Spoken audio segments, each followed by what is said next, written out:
Hello guys, this is Fudigalay TV. So, reflex ko lang aking snack today. My food, my vlog. Yung, ano sa tingin niyo yan? Ang ganda sa picture, no? Kamote lang yan. Yes, dahil season ng kamote dito sa UAE or sweet potato, yan, dami ko na naman nahingi sa kapitbahay. Oo, ang dami nilang kamote. Sabi nga niya, bukas kuha pa ako. Naisip ko, ano naman gagawin ko bukas sa kamote? Kasi, maybe kamote Q. Alam niyo, nung isang araw, nilaga ko siya, tapos nilagyan ko siya ng niyog. Upload ko yun sa, Siyempre, upload ko yun sa YouTube. Hindi pwedeng di-upload. So, yun na. Gagamitan ko sana to ng anong tawag doon? Peeler. Pero yung peeler ko, hindi ko alam. Hindi siya matalim. Or hindi siya pwede sa kamote. Hindi ko siya mapil ng ng manipis. So, nag-decide na lang akong hiwain. In the end, kutsilyo pa rin ang ginamit ko. So, ayan. Fry na natin siya. Dapat mainit na mainit yung mantika para siya, magki-crispy. Pero huwag kang mag-cellphone. Pag nag-cellphone ka, masunog ka tulad niya. Promise.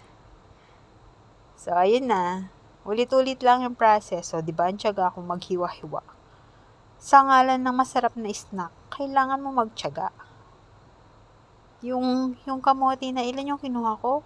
4, 5 or 6, parang ganun. Pero nung naluto siya, konti na lang, lalo nung dumating yung mga mga tagakain ko. Muntik na naman nila ako ubusan parang yung kasaba. Diba, isang araw nagluto akong kasaba, tapos halos di na nila ako tinirhan. Sabi ko i-video, tapos hindi naman nila i-video, kinain agad. Ayan, saan ako napunta?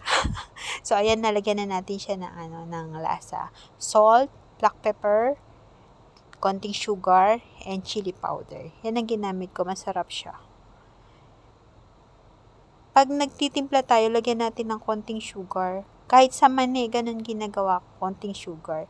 Kasi ibabalance nun yung saltness nung food. Tapos ayun, masarap. Kita mo. Saka so crispy. Di ko masabing healthy kasi maraming oil, pero mas masarap yan kaysa bibili ka dun sa chips na matagal nang ginawa, di ba? Yan. Pwede mong gawin. Manghingi ka na sa kapitbahay ng kamote. Yan lang, guys. Ganun lang kasimple. May snack ka ng masarap. And syempre, ang mga kasama ko masaya. Libre na naman snack nila. Sa picture, sa video, ganyan siya, para siyang dark. Pero pag talagang in person, hindi naman ganun yung tsura niya. Masarap siya. Ito yung bet ko nung pinicturan ko.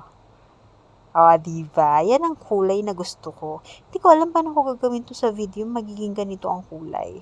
Ang daldal, no? So, goodbye. Thank you so much lagi sa support.